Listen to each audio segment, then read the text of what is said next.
Jack London, Ateş Yakmak. Adam Yukon'a giden ana yola döndüğünde hava soğuk ve kasvetliydi. Çok az insanın geçtiği bir patikada doğuya doğru yol alırken çam ormanının içinden geçtiği yükseltiye tırmandı.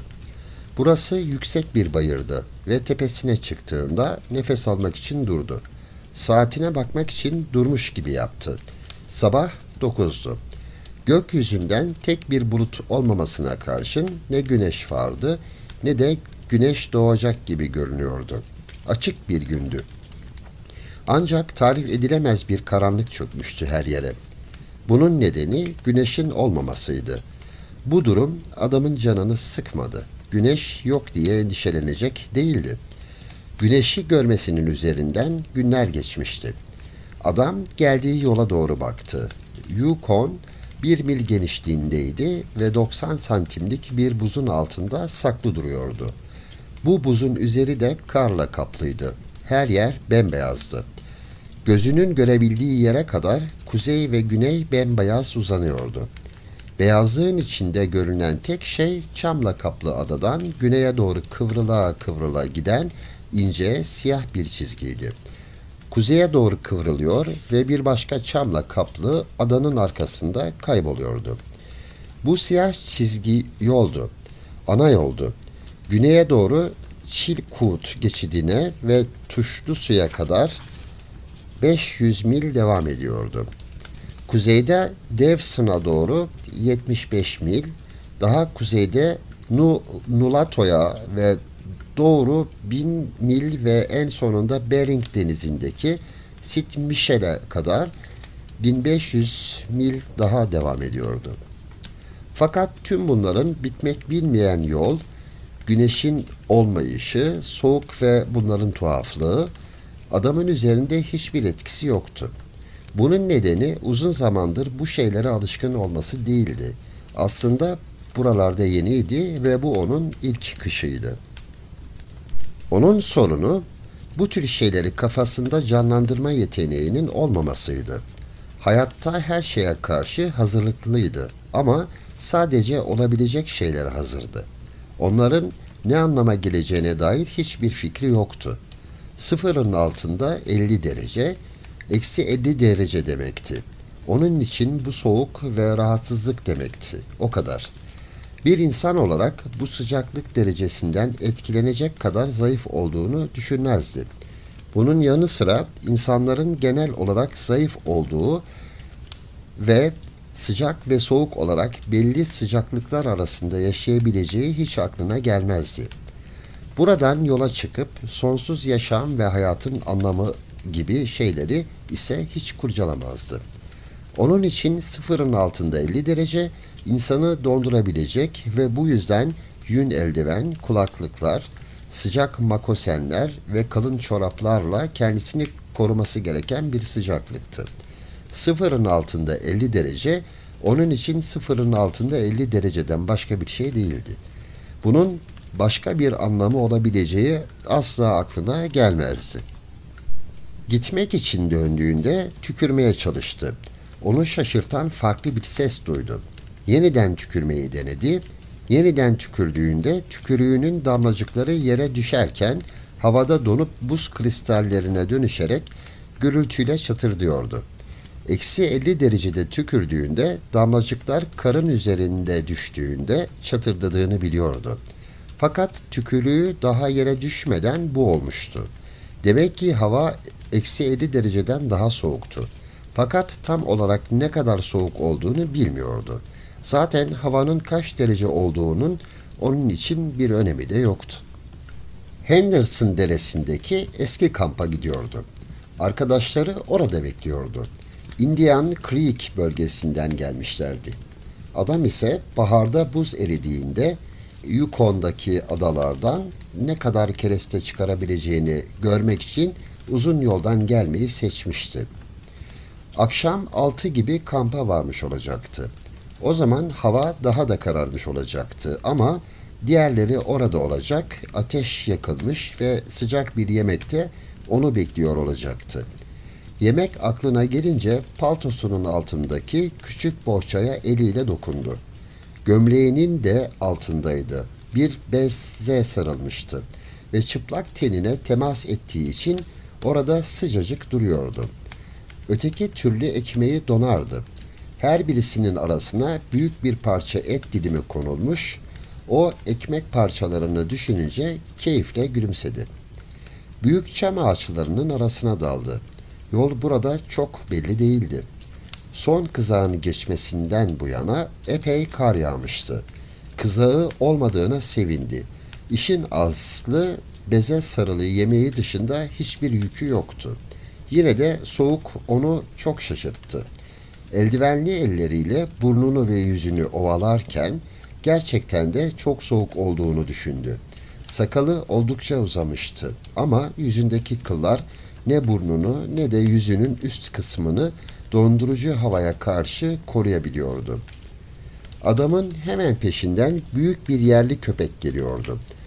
Kurt kırmasıydı, gri tüyleri vardı ve kardeşi olan yabani kurttan çok da farklı değildi. Hayvan soğuk yüzünden endişeliydi. Şu an yolda olmanın sırası olmadığını içgüdüsel olarak biliyordu.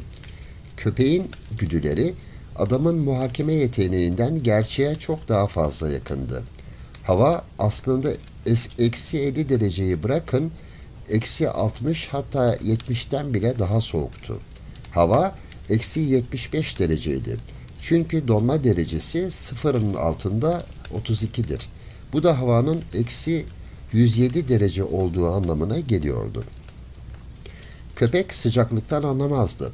Beyninde muhtemelen tıpkı insan beyninde olduğu gibi çok soğuk oluşuna dair bir kavrayış yoktu. Fakat hayvan tehlikeyi sezebiliyordu. Adamın her bir hareketini merakla sorguluyor ve onun bir an evvel kampa gitmesini ya da sığınacak bir yer bulup bir ateş yakmasını bekliyordu. Köpek ateşin ne olduğunu öğrenmişti ve onu istiyordu. Yoksa kendisine karda bir çukur kazacak ve soğuk havadan korunmak için oraya sığınacaktı. Nefesinden çıkan nemli buhar, kırağı kesilip tüylerinin üzerini toz gibi kaplamıştı. Adamın sakalı da donmuştu ama daha katıydı. Buza dönmüş ve ağzından çıkan her nefeste buz tabakası daha da büyüyordu. Soğuk dudaklarını birbirine öyle yapıştırmıştı ki tükürmeyi bile beceremiyordu. Sonuç olarak ağzından uzun sarı bir buz parçası sallanıyordu. Adam yere düşerse buz parçası çam gibi kırılıp tuzla buz olurdu. Tütün çiğnediği için ağzı sulanıyor ve ağzındaki su buza dönüşüyordu. Ama bir önemi yoktu. Adam hava çok soğukken 2 kez yolculuk yapmıştı daha önce. Fakat bunun gibi soğuk olduğunu hatırlamıyordu. Ormanda birkaç mil ilerledi. Sonra donmuş küçük bir dereye indi. Bu Henderson Deresi'ydi ve derenin kollara ayrıldığı yere kadar daha 10 mil olduğunu biliyordu. Saatine baktı, 10 olmuştu. Saatte 4 mil yol alıyordu. O halde derenin kollara ayrıldığı yere saat 12.30'da varacaktı. Oraya vardığında yemek yemeye karar verdi. Adam donmuş derenin üzerinde yeniden yürümeye başladığında köpek hemen peşinden gelmeye başladı. Kuyruğunu aşağıya indirmişti. Eski kızak yolu görülebiliyordu ama son kızakların izlerinin üzeri santimetrelerce karla kaplıydı. Bir aydır bu derenin üzerinden hiç kimse geçmemişti. Adam dümdüz ilerlemeye devam etti. Çok fazla düşünen biri değildi. O sırada derenin kollara ayrıldığı yerde durup yemek yemekten ve saat 6'da kampta olmaktan başka bir şey yoktu aklında. Konuşacak kimse yoktu ve olsaydı bile dudaklarını donduran soğuk yüzünden konuşma yapmak zaten mümkün olmayacaktı.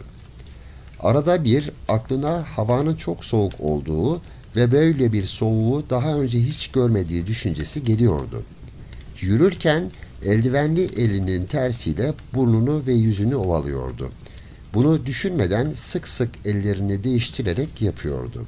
Fakat ne kadar yüzünü ovalarsa ovalasın, durduğu an yüzü ve burnu hemen uyuşuyordu. Yüzü bu gidişte kesin donacaktı. Bunu biliyordu ve soğuk havalarda Bud'ın taktığı gibi bir burunluk takmadığı için çok pişmandı. Bu şey burnu olduğu gibi tüm yüzü de koruyordu. Fakat çok önemli değil diye düşündü. Biraz canı yanacaktı, o kadar. Çok ciddi bir şey değildi. Beyninde çok fazla düşünce olmasa da gözleri keskindi. Deredeki dönemeçilerdeki ve setlerdeki değişimleri hemen fark ediyor ve her zaman ayağını bastığı yeri kontrol ediyordu. Bir dönemece denk geldiğinde ürkmüş bir at gibi hemen kenara çekildi. Yürüdüğü yerden uzaklaştı ve gerisin geri ayak izlerini takip ederek tehlikeli yerin etrafından döndü. Derenin dibine kadar donmuş olduğunu biliyordu. Kışın hiçbir derenin suyu akmazdı. Fakat tepelerden suyun indiğini, karın altında ilerleyip derenin buz tutmuş yüzeyinin üzerine yayıldığını da biliyordu. En soğuk havalarda bile bu akıntıların buz tutmadığını ve tehlikeli olduklarını öğrenmişti. Karın altındaki bu su gölcüklerinin 1 metre kadar derinliklerde olabileceğini biliyordu. Bazen birkaç santimlik bir buz tabakası onları saklardı ve bazen de kar, bazen hem su hem de ince bir buz tabakası olurdu ve içine girince baştan aşağı ayağı ıslanırdınız. İşte bu yüzden birden geriye sıçramıştı. Ayağının altında buzun hareket ettiğini hissetmişti. Karla kaplı buzun çatırdadığını da duymuştu. Böylesi bir havada ayakların ıslanması demek büyük sorun ve tehlikeliydi. En küçük ihtimalle gecikmesine neden olurdu. Çünkü durup ateş yakmak zorunda kalırdı. Çoraplarını ve mokasenlerini kuruturken çıplak ayaklarını ancak bu şekilde koruyabilirdi. Durdu ve derenin dibini ve kıyılarını inceledi. Akıntının sağ taraftan geldiğine hükmetti. Burnunu ve yüzünü ovalarken bir süre düşündü. Sonra sol taraftan yürümeye devam etti. Her bir adımı dikkatle attı ve bastığı yeri kontrol etti. Tehlikeden uzaklaşınca saatte 4 millik yürüyüşe geri döndü. 2 mil boyunca birçok benzer tehlike yaşadı. Genellikle su gölcüklerinin üzerindeki kar çökmüş gibi görünürdü. Ancak bir kez daha az kalsın suyun içine girecekti. Tehlikeyi sezer sezmez hemen köpeği önden gönderdi. Köpek gitmek istemedi. Adam onu itene kadar direndi. Sonra çabucak beyaz, bozulmamış yüzeyin üzerinden geçti. Birden buzun içine girdi ama sağlam olan diğer tarafa hemen çıkmayı başardı. Ayakları ve bacakları ıslanmıştı. Su damlacıkları anında buza dönüştü. Köpek bacaklarındaki buzlardan kurtulmak için silkindi hemen. Sonra karın içine yattı ve parmaklarının arasına giren buzları kopartarak çıkarmaya başladı. Hayvan bunu yapması gerektiğini biliyordu. Buzun parmaklarının arasında kalmasına izin verilse ayakları yara içinde kalırdı. Bunun böyle olacağını bilmiyordu aslında. Bunu benliğinin derinliklerinden gelen güdüleri söylüyordu. Fakat adam bunu deneyimlerinden biliyordu. Sağ elindeki eldiveni çıkarıp buz parçalarını çıkarmak için köpeğe yardım etti. 1 dakikadan fazla elleri açıkta kalmamıştı ama hemen uçtuklarını görünce çok şaşırdı. Hava kesinlikle çok soğuktu. Eldivenini çabucak giydi ve elini göğsüne hızlı hızlı vurdu. Saat 12'de hava aydınlandı. Ancak güneş hala yoktu. Saat tam 12.30'da derenin çatallaştığı yere ulaştı. Bu yürüyüş onu memnun etmişti. Böyle devam ederse saat 6'da arkadaşlarının yanında olacaktı. Paltosunun önünü açıp gömleğinin altından yemeğini çıkardı. Bu hareketi 25 saniye kadar sürmüştü ama çıplak parmakları hemen uyuşmuştu. Eldiveni yeniden takmadı. Onun yerine parmaklarını bacağına sürttü. Sonra yemeğini yemek için üzeri karla kaplı bir kütüğün üzerine oturdu. Parmaklarını bacağına sürtmenin akabinde gelen acı onu korkuttu. Yemeğinden bir lokma bile almadı. Parmaklarını bacağına sürekli sürttü ve sonra hemen eline eldiveni geçirdi. Yemek için bu sefer diğer elindeki eldiveni çıkardı. Koca bir lokma ağzına atmaya çalıştı ama dudaklarını kaplayan buz yüzünden ağzını açamadı. O zaman neyin eksik olduğunu anladı. Bir ateş yakıp kendisini ısıtmayı unutmuştu. Kendi aptallığına güldü. Gülerken parmaklarının uyuştuğunu fark etti. Ayrıca oturduğunda ayak parmaklarında hissettiği şeyin de çoktan kaybolduğunu duyumsadı. Parmakları ısındı mı yoksa uyuştu mu bilemiyordu. Mokassenlerinin içinde parmaklarını kıpırdattı ve uyuştuklarını anladı. Hemen eldiveni giyip ayağa kalktı. Biraz korkmuştu sanki. Onları hissedene kadar bir süre ayaklarını yere vurdu. Hava kesinlikle soğuk diye düşündü. Sülfür deresindeki adam bazen buralarda havanın gerçekten soğuk olduğunu söylerken doğruyu söylüyormuş. O zaman adama gülmüştü. Demek ki adam haklıymış. Hava gerçekten soğuktu. Ayaklarını yere vurarak ve kollarını sallayarak birkaç adım attı. Sonra bir kibrit çıkardı ve bir ateş yakmaya girişti. Çalılıklarının arasında suyun sürüklediği epey miktarda odun vardı. Ateş yakmak için odunları oradan aldı. Küçük küçükten yavaş yavaş başladı ve sonra gürül gürül yanan bir ateş yaktı. Ateşin üzerine eğilerek yüzündeki buzu eritti. Ateşin sıcağında yemeğini yedi. O zaman süresince soğuk uzaklaşmıştı. Köpek ateşin yanına uzandı. Isınacak kadar yakın ama yanmayacak kadar uzakta durdu. Adam yemeğini bitirince piposunu doldurdu ve keyifle içti. Sonra eldivenlerini giydi. Kulaklıklı başlığını sıkıca kafasına geçirdi ve sol taraftan derenin üzerinde yürümeye başladı. Köpeğin pek gitmeye niyeti yoktu ve hüzünle ateşe baktı. Bu adam soğuktan anlamıyordu. Muhtemelen atalarından hiçbiri de gerçek soğuğun ne olduğunu bilmiyordu. Fakat köpek de ailesi de biliyordu. Şimdi bir çukura girip bu korkunç soğuk geçene kadar bekleme zamanıydı. Köpekle adam arasında gerçek bir bağ yoktu. Biri diğerinin kölesiydi. Köpek adama korkularını göstermek için çabalamıyordu. Adamın durumu onu ilgilendirmiyordu. O sadece kendi iyiliği için ateşe bakıyordu. Fakat adam ıslık çaldı ve sesindeki o sert, kamçı tonuyla ona seslendi.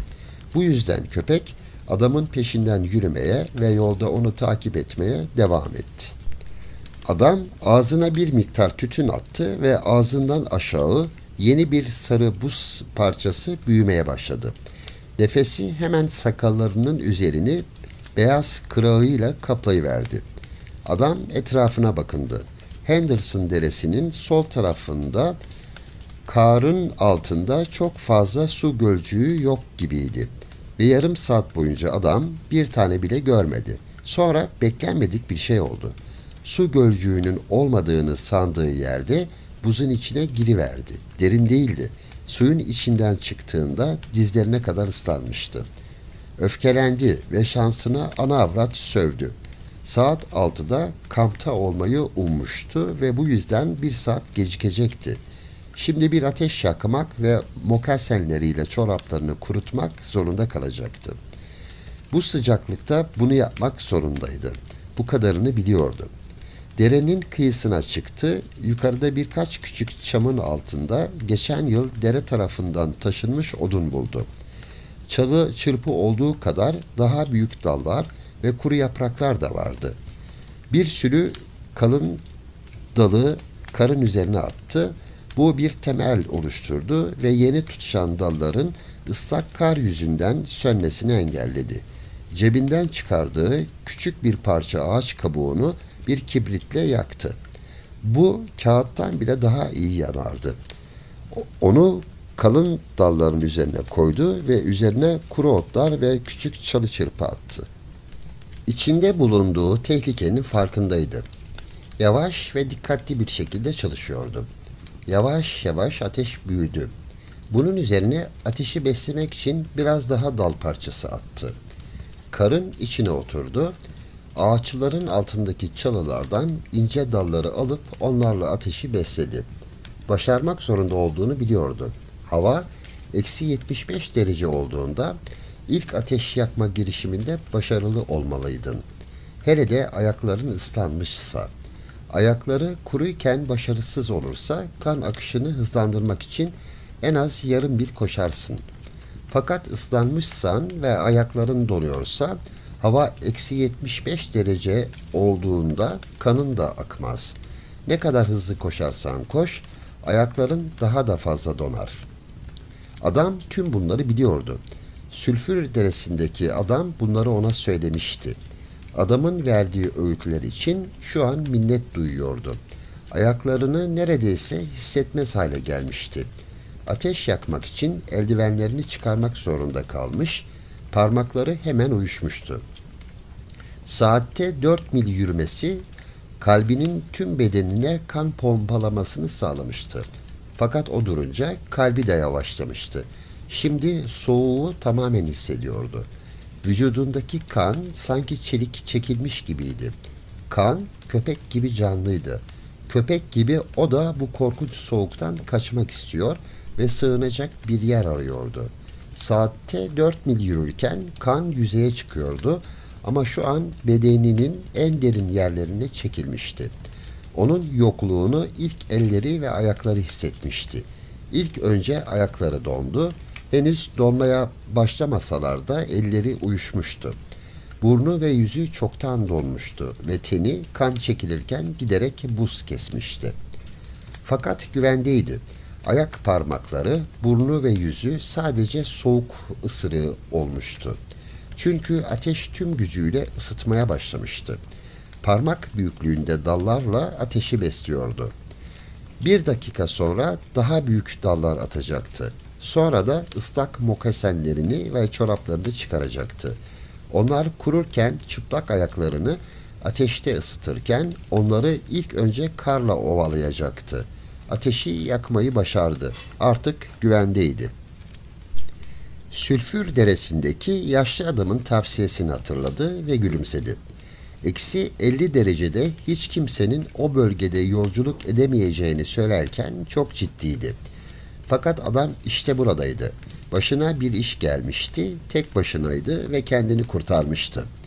Erkekler yaşlanınca kadınlara benziyorlar diye düşündü. Bir adamın tek yapması gereken aklına mukayyet olmasıydı. O zaman hiçbir şey olmazdı. O zaman herkes her yerde yolculuk edebilirdi. Fakat yüzünün ve burnunun bu kadar hızla donmasına çok şaşırmıştı. Parmaklarının bu kadar kısa sürede uyuşabileceğini hiç düşünmemişti. Onları hissetmeyince bir çırpıyı bile tutması çok zor hale geliyordu. Sanki parmakları bedeninden ve kendisinden ayrı gibiydi. Bir dal parçasına dokunduğunda onu tutup tutmadığını görmek için bakmak zorunda kalmıştı. Bunların pek bir önemi yoktu. Ateş yanıyor, her bir dans eden aleviyle yaşam sözü veriyordu. Hemen mokasenlerini çözmeye başladı, üzeri buzla kaplanmıştı. Kalın çorapları dizlerine kadar demir gibi sertleşmişti. Mokasenlerin bağcıkları çelik halatlar gibiydi. 1 dakika kadar onları uyuşmuş parmaklarıyla çekiştirdi. Sonra bu yaptığının aptallık olduğunu fark edince bıçağını aldı. Fakat bağcıklarını kesmeden bir şey oldu. Kendi hatası ya da suçuydu.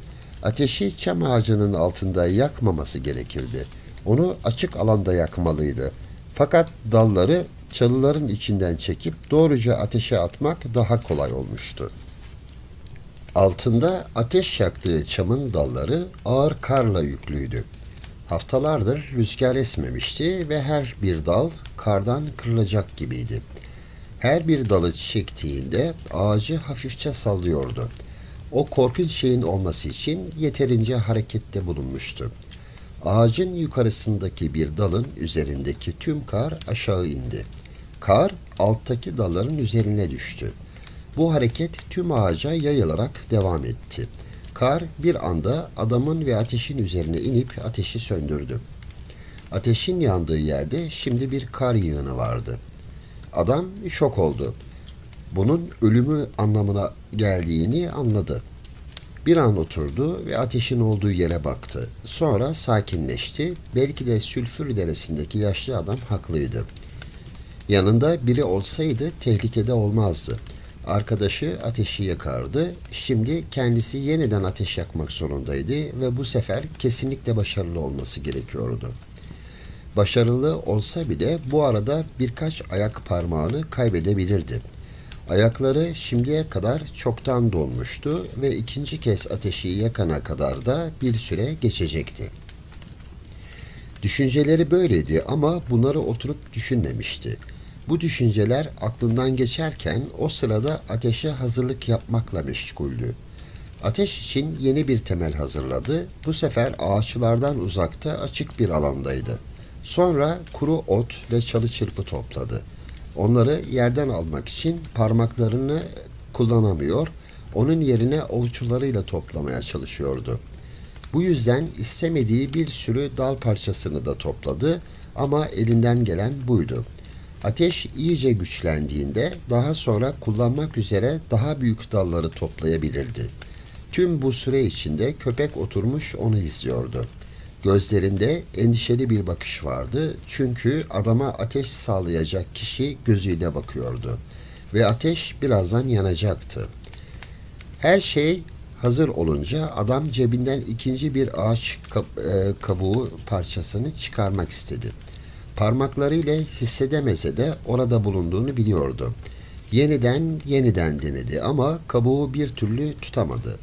Tüm bu süre içinde ayaklarının daha fazla donmaya başladığını biliyordu. Bu düşünce onu panikletti ama bu duyguya karşı direndi ve sakin olmaya çalıştı. Dişleriyle eldivenleri çıkardı ve kollarını sallamaya başladı. Sonra tüm gücüyle ellerini yanlarına vurdu. Bunları otururken yapıyordu. Sonra ayağa kalktı.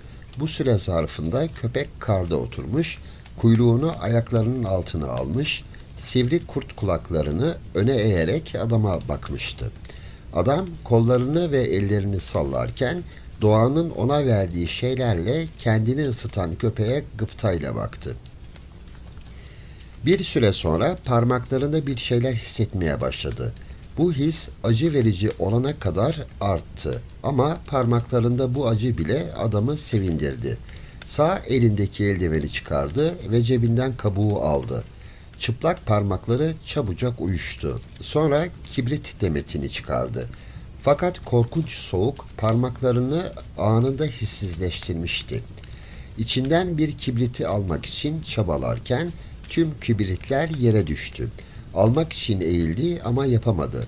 Hissiz parmakları ne dokunabiliyor ne de bir şey tutabiliyordu. Çok dikkatliydi artık. Aklından donan ayaklarını, burnunu ve yüzünü çıkardı. Tüm gücünü yerden kibrit almaya odakladı. Parmaklarının hareketini gözleriyle takip ederken dokunma duyusu yerine görme duyusunu kullandı. Parmaklarının demetin kenarlarında olduğunu görünce onları kapattı. Yani kapatmaya çalıştı. Çünkü parmakları ona itaat etmiyordu. Sağ eline yeniden eldiveni giydi ve şiddetli bir şekilde dizine vurdu. Sonra eldivenli iki eliyle bir sürü karla birlikte yerdeki kibrit demetini kaldırdı ama daha fazla bir şey yapamadı. Bir süre uğraştıktan sonra demeti eldivenli ellerinin arasında tutmayı başardı. Bu şekilde kibrit demetini ağzına kadar kaldırdı. Sert bir şekilde ağzını açarken buz kırılıp parçalandı. İçinde bir tane kibrit alabilmek için üst dişlerini kullandı. Bir tane almayı başardı ama paltosunun üzerine düştü. Durumunda bir değişiklik yoktu. Kibriti alamıyordu. Sonra bunu nasıl yapabileceğini düşündü. Dişleriyle kibriti alıp onu bacağına sürttü. Bunu 20 kez yaptı ve sonunda kibriti yakabildi. Kibrit yanarken onu dişlerinin arasında tutarak ağaç kabuğuna yaklaştırdı. Fakat kibritin dumanı burnuna girdi ve öksürmesine neden oldu. Kibrit yere düştü ve söndü. Akabinde gelen çaresizlik duygusu içinde sülfür deresindeki yaşlı adam haklıymış diye düşündü. 50 derecenin üstünde yanında biriyle yolculuk etmelisin. Ellerini birbirine vurdu ama hiçbir şey hissetmiyordu. Birden eldivenleri dişleriyle çıkardı. Kibrit kutusunu iki elinin arasına aldı.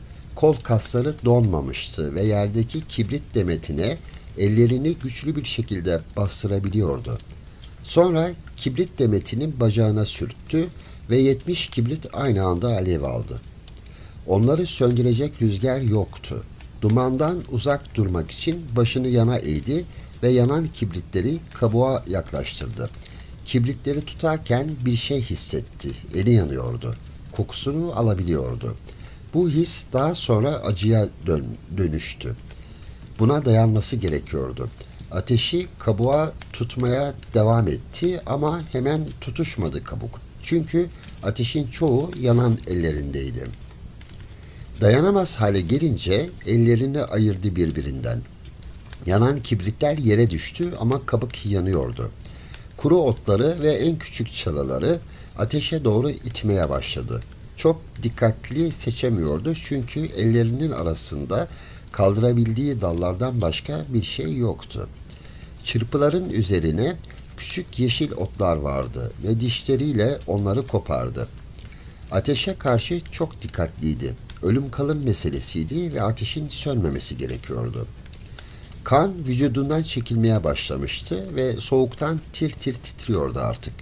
Büyük bir parça ıslak dal küçük ateşin üzerine düştü. Parmaklarıyla dalı itmeye çalıştı. Titremesi yüzünden dal çok uzağa gitti ve küçük ateş etrafa dağıldı. Yanan otları ve çalıları toplamak için uğraştı. Tüm gücünü kullanmaya çalışsa da titreyen parmakları ona itaat etmedi ve yanan çalı çırpıda dağıldı. Her birinden önce duman çıktı, sonra söndü. Ateş yakmayı başaramadı. Adam etrafına bakarken köpeğin ateşten geriye kalanların karşısında oturduğunu gördü. Hareket etmek için artık çok zordu. Yavaşça önce bir ayağını sonra diğerini atıyordu.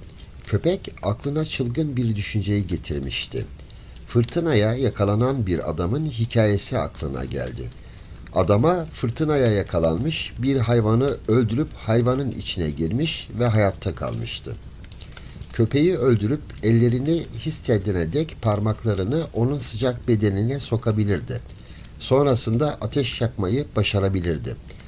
Köpekle konuşup onu yanına çağırdı fakat sesi öyle garip bir tonda çıkmıştı ki köpek korkmuştu. Daha önce insanların böyle bir tonda konuştuklarını hiç duymamıştı. Ters bir şeyler vardı ve köpek tehlike kokusu alıyordu. Tehlikenin ne olduğunu biliyordu ama beyninde bir yerde adamdan korkması gerektiğini söyleyen bir sezgi uyanmıştı. Adamın sesini duyunca kulaklarını geriye yatırdı. Huzursuz hareketleri ve ayaklarını yavaş yavaş kaldırması daha barizdi. Fakat adamın yanına gelmedi. Adam ellerinin ve dizlerinin üzerine çöküp köpeğe doğru ilerledi ama adamın bu tuhaf hali hayvanın daha çok korkmasına neden oldu ve geri çekildi. Adam bir süre karda oturdu ve sakinleşmek için çabaladı. Dişlerini kullanarak eldivenlerini çıkardı ve sonra ayağa kalktı. Gerçekten ayakta durduğundan emin olmak için aşağı baktı. Çünkü ayakları hissizleştiği için yere basıp basmadığını bilemiyordu. Fakat ayağa kalkması köpeğin korkusunu alıp götürdü. Köpeği her zamanki sesiyle çağırdığında hayvan itaat etti ve yanına geldi. Köpek yanına gelince adam kontrolünü kaybetti. Köpeği yakalamak için kollarını uzattı ve ellerinin hiçbir şeyi tutamadığını görünce büyük şaşkınlık yaşadı. Elleri ne bükülüyor ne de bir şey hissediyordu. Parmaklarının donduğunu ve giderek kas katı kesildiğini unutmuştu. Tüm bunlar çabucak olmuştu ve hayvan kaçmaya fırsat bulamadan kollarıyla ona sarıldı. Yere oturdu ve bu şekilde köpeği tutarken hayvan havladı ve elinden kurtulmaya çalıştı. Fakat tek yapabildiği buydu. Köpeği kollarıyla sarıp yerde oturmak. Köpeği öldüremeyeceğini anladı. Bunu yapması mümkün değildi. Donmuş elleriyle ne bıçağını tutabiliyor ne de onu kullanabiliyordu. Köpeğin boğazını bile sıkamıyordu. Köpeği bıraktı ve hayvan havlayarak ondan uzaklaştı. 10 metre kadar ötede durdu ve kulaklarını dikarak meraklı gözlerle adama baktı.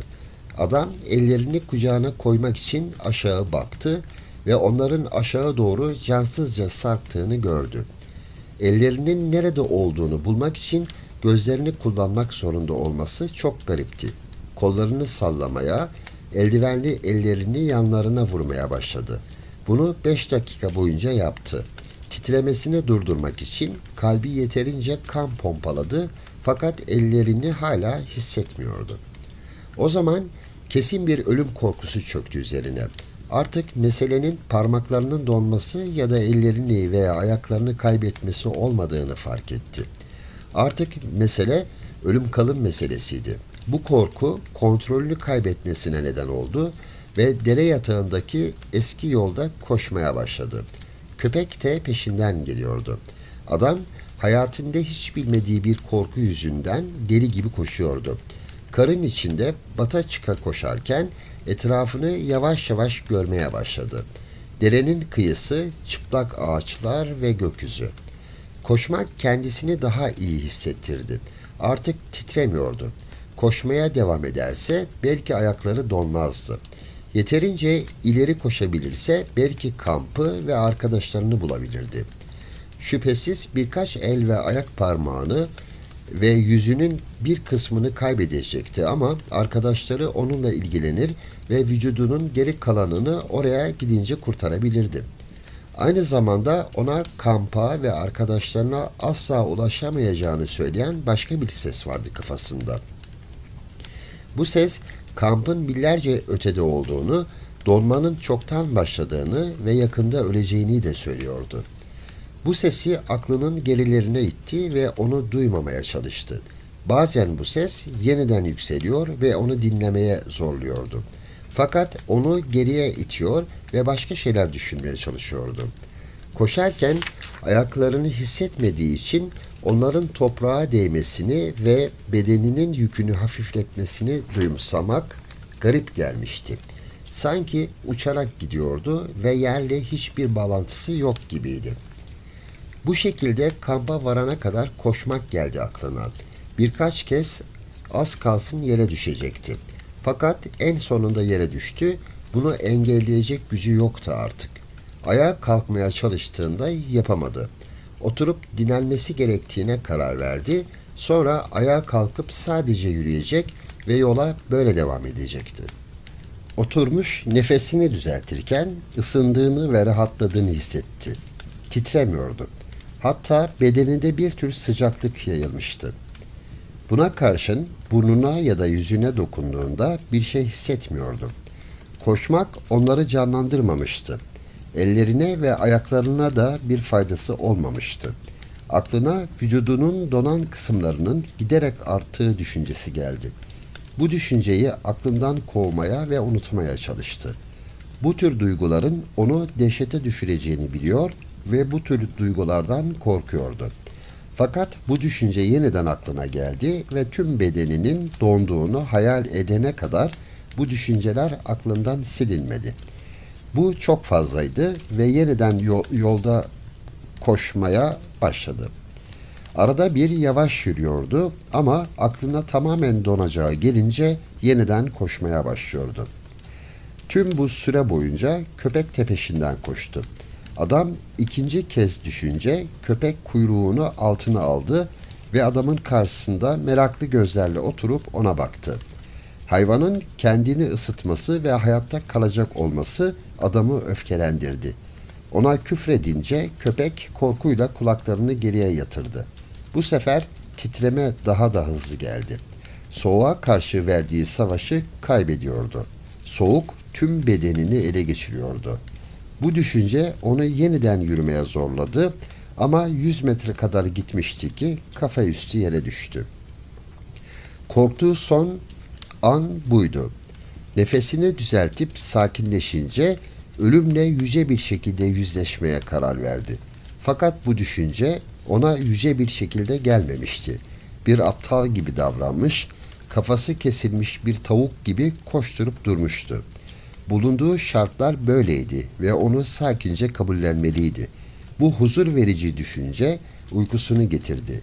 Uyuyarak ölmek iyi bir fikir diye düşündü. Donarak ölmek pek çok insanın düşündüğü gibi kötü değildi.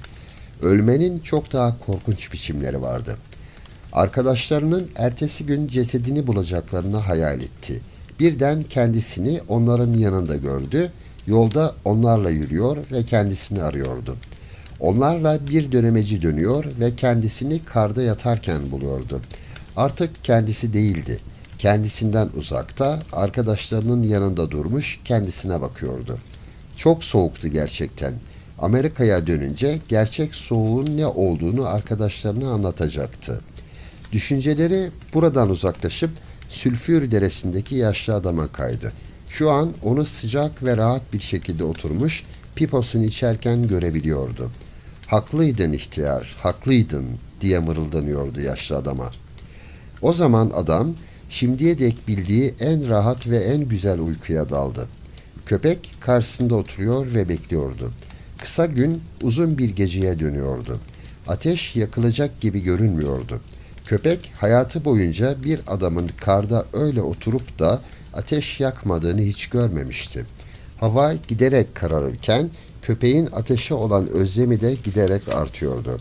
Ayaklarını kaldırarak usul usul inleyip sızladı. Sonra adamın küfretmesini bekleyerek kulaklarını geriye yatırdı. Fakat adam sessizdi. Bunun üzerine köpek sesli sesli ulumaya başladı. Daha sonra adama yaklaştı ve ölümün kokusunu aldı. Bu hayvanın geri kaçmasına neden oldu. Bir süre gökyüzünde göz kırpan ve dans eden parlak yıldızlara doğru uzun uzun uludu. Sonra yiyeceğin ve ateşin olduğunu bildiği kampa doğru dönüp koşmaya başladı. Öykü burada sona eriyor.